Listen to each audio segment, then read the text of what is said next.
दुल्हा देखे में छछूनर बीबी सुनर चाहिए, साला ऊपर से इनको फॉर्च्यूनर चाहिए, दहेज में बाबू को फॉर्च्यूनर चाहिए।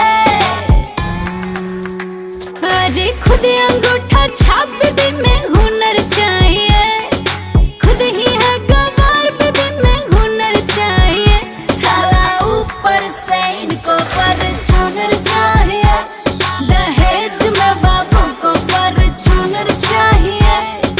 मिलेगा ना? हाँ। और ये सरकारी नौकरी है। बीबी सांवली हो तो इनको गोरी चाहिए, अगर गोरी मिल गई तो सेंस ऑफ ह्यूमर चाहिए, भले खुद अंगूठा छाप पर एडवांस चाहिए। अब खुद फेल हो मैट्रिक में पर बीबी